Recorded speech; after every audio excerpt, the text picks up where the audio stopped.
अस्सलाम वालेकुम नाज़रीन, इंतखाब उर्दू में आप सभी को खुश आमदीद।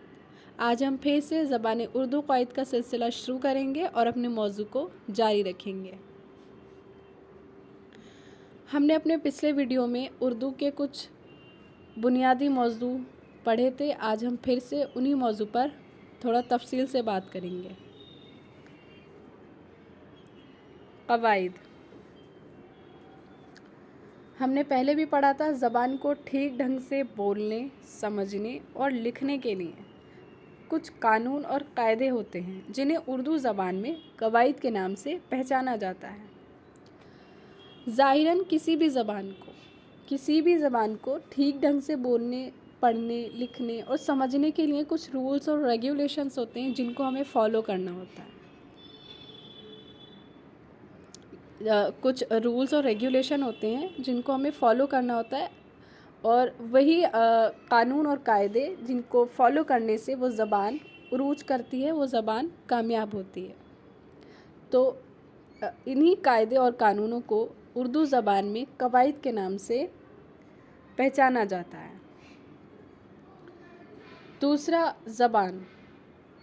ज़बान ज़रिया है जिससे हम अपने ख़यालात और एहसासात को दूसरों तक पहुंचाते हैं और दूसरों के ख़यालात और एहसासात को समझते हैं। ज़ाहिरन ज़बान ही ज़रिया है जिससे हम अपने थॉट्स, अपनी फीलिंग्स, जो भी हम एहसास करते हैं, महसूस करते हैं, जो भी हम कहना चाहते हैं वो दूसरों तक पहुंचाते हैं और दूसरे जो हमसे कुछ कहना चाहते हैं, हमें कुछ समझाना चाहते हैं, वो हम तक पहुंचाते हैं ज़बान ही के ज़रिए। दूसरा है हर्फ़ के बारे में हमने पिछले वीडियो में भी पढ़ा था।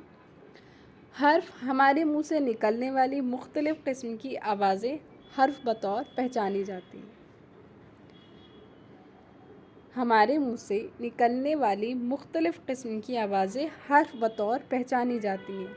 हमारी उर्दू ज़बान में जो हर्फ़ हैं उनकी तादाद तकरीबन 52 है और हमारे जो हर्फ़ हैं उर्दू ज़बान में वो कुछ इस तरह हैं: अलिफ़, बा, ता, सा, जीम, हा, खा।